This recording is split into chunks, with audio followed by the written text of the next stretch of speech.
And welcome back to the conversation. So glad to be with you this morning. Again, I'm Bill Barker, and this is our leadership conversation in Capstone, brought to you by the Florida Press Association. And welcome, and just really glad you're here. And as always, really want to hear from you. We're going to talk today about encouraging the heart. And so I'm going to ask you to encourage my heart, and encourage my heart by lighting up that chat, letting us know who's out there. And in that process, think about the last couple of sessions that we've had together as you reflect back on what it means to lead, as you reflect back on last week's conversation around inspiring a vision, bringing that vision to life, living that vision, and being present, making it real. And then on top of that, then once you've got that established and you're on the road, good morning, John Cox. Good to see you. As always, Jake, morning. Great seeing you from beautiful Miami, Florida. Good to see you this morning. And good morning, Carrie. Good morning, Nicole. Good morning, Jeffrey. They're flying in now. Kat, good morning. Let's see who else. Caroline, Carrie, Jessica.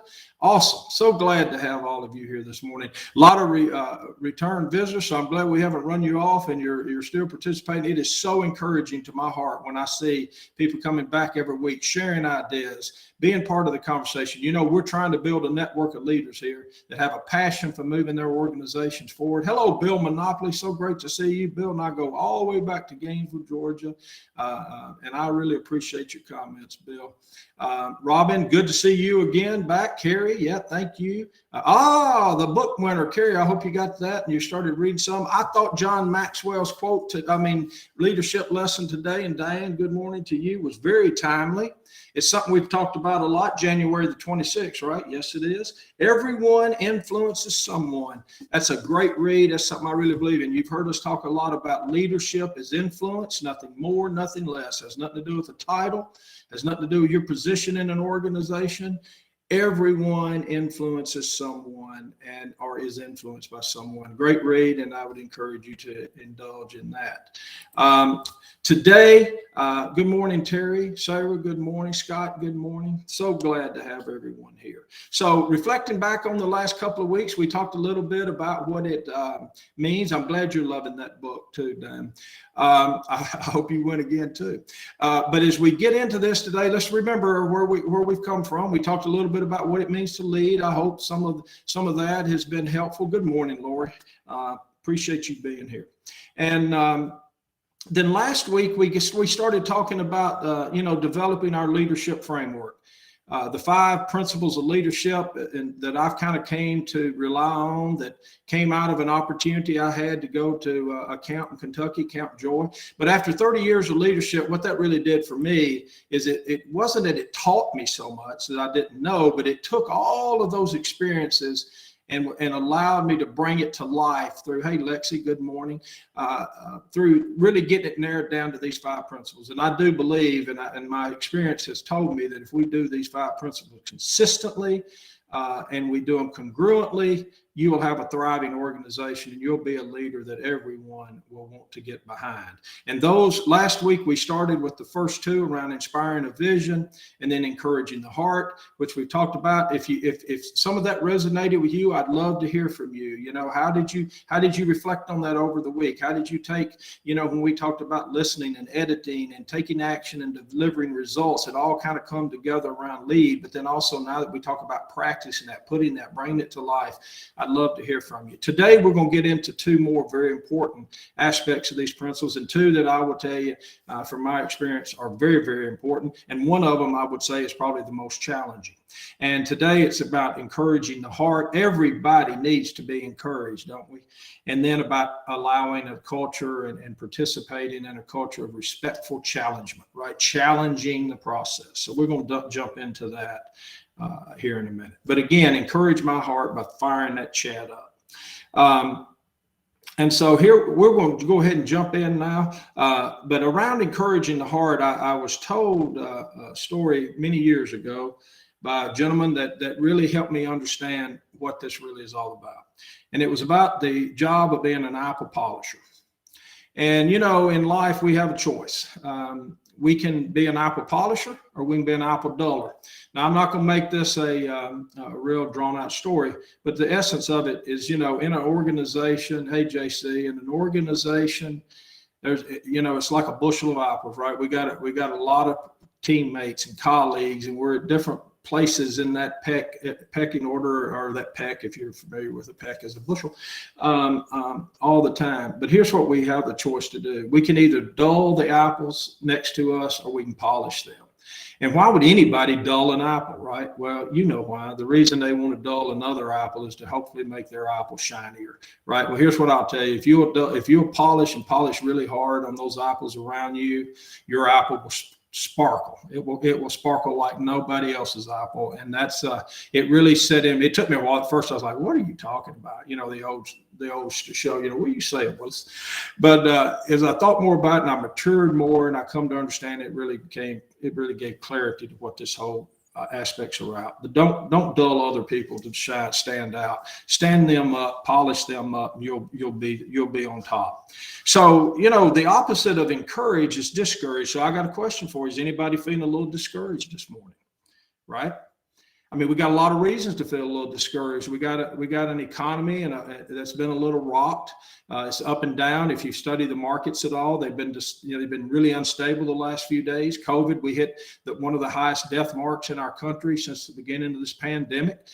Businesses are being disruptive. I'm sure you've got colleagues. You're working remotely. You're not home. You're not able to see and feel the emotion and hug and do the things that are really, really important in socialization aspects.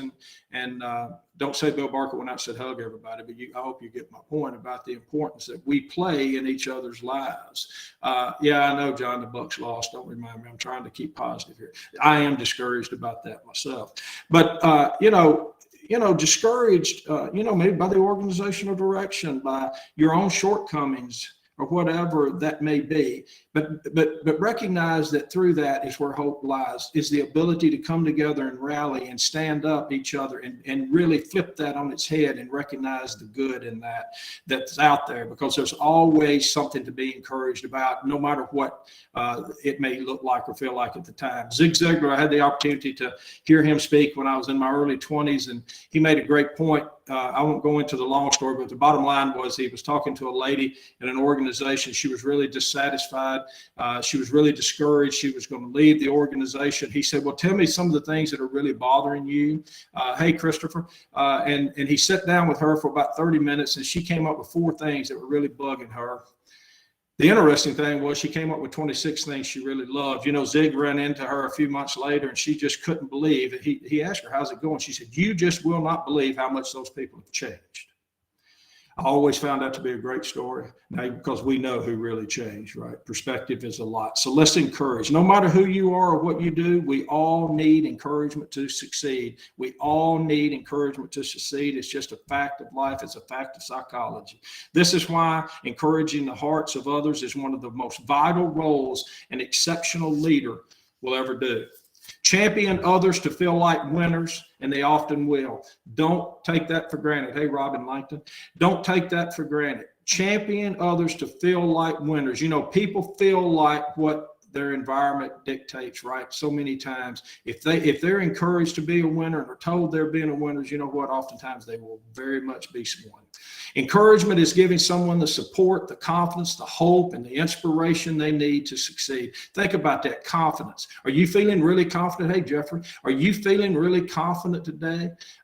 Yeah, I love Zig Ziglar. Way to go, JC. I saw him several times in my early 20s too. He really brought a lot to the leadership world, and a lot of leaders around the country practice his principles still today. And it was really about positive attitude and positive thinking, and really a lot of that of building courage within oneself to have hope and a positive outlook. Encourage embodies and emboldens the heart to continue forward. It emboldens the heart to continue forward, even when circumstances appear hopeless and disheartening. I mean, think about it, encouragement. We've all talked about, if you've been in the media business, hey, Brandy, we talked a little bit about this last week.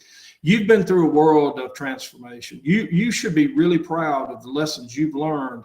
I couldn't sit here and talk about some of these things with so much conviction and experience if I hadn't been at the tip of the spear. There's some pretty tough times in the media industry. But, we talked about it last week. A lot of people are like, wow, you should really be down. Oh, Bill, I'm sorry, man. I hope you're doing okay. I'm like, what do you mean sorry? Wow. PhD in learning and opportunity to really, and we got a LinkedIn user. I wish I knew who you were, but I love your quote. Be an energy giver, not an energy taker. That's awesome.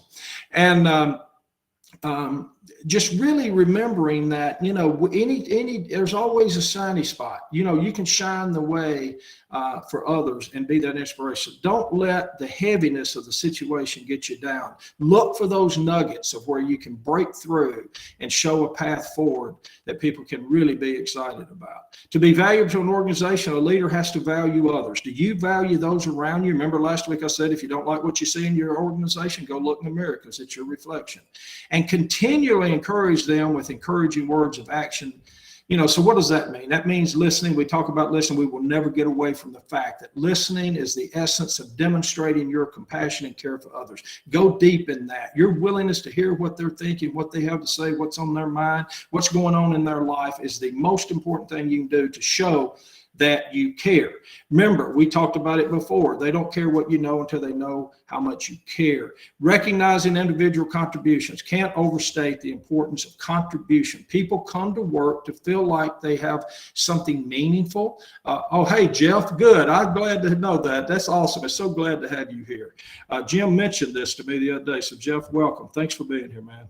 And but remember, contributions. People don't get up and go out every day just to go through life. They get up to contribute, to have a meaningful impact on this world. So recognize those contributions, but also recognize those efforts. We learn the most sometimes from the things that, hey, Jerry, good to see you too. Hey, Jerry, it's been a long time. Nice seeing you.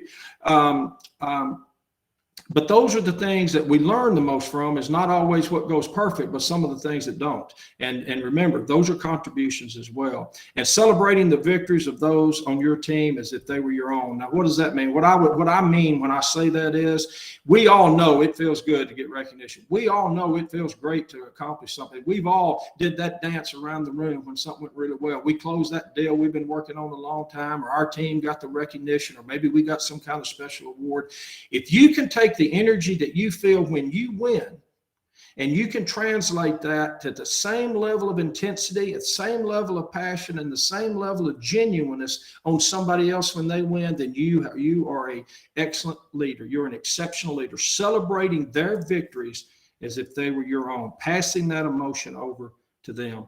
Actions such as these create a spirit of community and caring. Remember, we've talked about caring. We've talked about community. In our business, it is all about the community. Whether it's the business community, the citizens reading our content, community strengthening is our business. It's one of mutual respect and recognition. Encouraging the heart is essentially expecting the best of people, investing in their success, and making sure they know they matter and are making a difference. That is the essence. So have fun with it as we go. Remember, fun's an important part of winning. There's going to be down moments. There's going to be peaks. There's valleys, all of it. But all along the way, there's small wins. There's big wins. But make sure that you're creating an environment of enthusiasm and fun. Leaders help overcome obstacles standing in the way of success. Be an obstacle remover. And here's my quote around this. This is from John Ron, an American entrepreneur. You may have read some of his stuff and know about it. A good objective to leadership is to help those who are doing poorly to do well, but more importantly, to help those who are doing well to do even better. I love that. That's encouraging the heart. That's leadership. Okay, challenging the process. Let's jump into that real quick.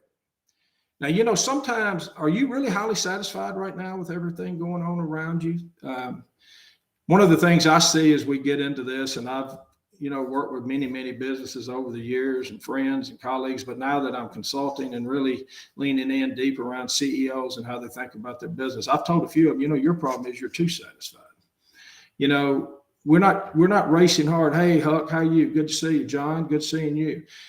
We're not racing toward mediocrity here, you got a lot of things you should be dissatisfied about, not in a negative way, but in a positive, because that's where your opportunities lie. But sometimes don't celebrate. Make sure you know what to celebrate, is my point.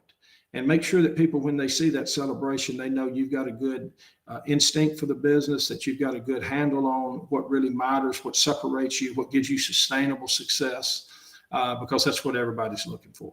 Exceptional leaders are good at encouraging their teams to test their perceived limits. If you don't hear anything else today, this is the one that seems to be the hardest for me. The bigger the organization gets, the more difficult it is to challenge the process. Seeing some of who some of you are on this call. Hey, Denise, Dennis, how are you doing? Good to see you. Praising loudly and in the public and addressing issues privately has always been the best approach, and even more important now. Dennis, thank you for that. You won the book. Jim, Dennis Lyons won the book. Great point. And the book is the Maxwell Daily Reader. So Dennis, thanks for that, and congratulations. You're this week's winner. But as we go back, exceptional leaders encourage their teams to test their perceived limits. The bigger you get in many organizations, it becomes difficult to actually hear from the organization. That's a big flaw, because it doesn't matter what your size is. If you're not pulling the energy out of the organization in a positive way, learning from that energy, and then reinstilling that energy back through improvements in process, improvements in communications, improvements in those things that go back to encouraging the heart, that model the way, that inspire the vision, then you'll never ultimately achieve the maximum success. And many times we put limits on ourselves. We put limits on our teams. We can't do. We have people gets too tied up in bringing us the problem rather than the solution. And that is one I want you to really think about. Do you have perceived limits on your team? Because a big word here, you're right, John, people often don't like the truth, but the big word here is perceived limits. And back to the question around people don't often like the truth, back to this point of being a challenger, I've said many times in my organizations, you have the right to be curious, you have the right to ask questions. As a matter of fact, you have an obligation to do so. I made a comment in my former job that we're obligated to our teams to bring value to them through our teachings, through allowing for this, et cetera, et cetera. Somebody said, well, what's the consequence? It's a good question. But the consequence should be that we all learn. You got to remember, the intention here around challenging the process is about improving everything. This is not about complaining. This is not about airing my problems. This is not about dumping the problems on you. You go solve them. You got to remember, these work in collaboration. So in order to be a good challenger, you also got to be a good encourager. You also got to be a good modeler. You also be highly inspiring. And we're going to talk about how you really then ultimately enable your organization around these principles and practices. But at the end of the day, the intention has got to be about rising all tides. All apples are sparkling. Everybody's polishing the apples. That's what it really ultimately is about. That often translates as testing new approach and methods. And again, in the context, challenging the process. Effective leaders encourage initiatives to innovate and improve. They venture outside of what they know. Wow. And that's fun, but it's also kind of scary sometimes, right? The status quo, they challenge it. They expect the team members closest to the work to do the same. That is critical.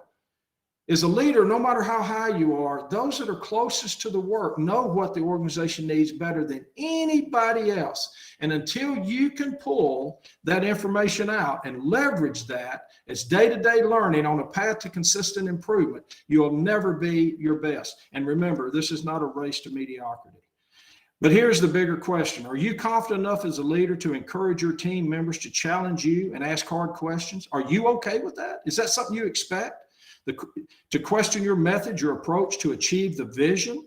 Challenging the process is adventurous in nature, really, an ongoing endeavor to find a better way forward towards success. And it works both ways. You and them. You got to give and take, work both ways. Do you feel empowered by leadership to challenge the process? That's a good question. If you don't, go to your leaders and work through that. Thomas Edison said it pretty well. Everybody knows Thomas Edison, who invented the light bulb. If there's a better way, find it. Very simple, but it's not that easy to do, right? And you know what? If he hadn't, somebody else would have. So if you find a better way, if there's a better way, find it. Remember, the windshield's much bigger than the rearview mirror by intentionality, right? looking ahead, thinking of the positive. So in summary, what we have discussed today, encouraging the heart and challenging the process, are just as important to providing effective leadership as inspiring the vision and modeling the way. Put the four together, and next week we'll talk about what that means. And again, congratulations, Dennis, on winning today's book. And my quote from John Wolfgang von Goethe is, instruction does much, but encouragement does everything. Remember that. Surround yourself by people who encourage you. It's important. That's your village. That's one. Make sure you're surrounded by those, and intentionally encourage others. Go out today and make a point to be intentional about what you care about and let them know. Challenge others, but earn the trust of others enough that they can also challenge you. We all need encouragement. We all need to be challenged. Thank you, Carrie. Educating your team on the why behind the decisions helps remove some of the challenges, obstacles that they face. I love it. Thank you, John. I appreciate it. Book winner, congratulations all 3 weeks. Let me know what you think about the book. Shoot me an email. Thank you for being here. Thanks for being part of the conversation, and lead on.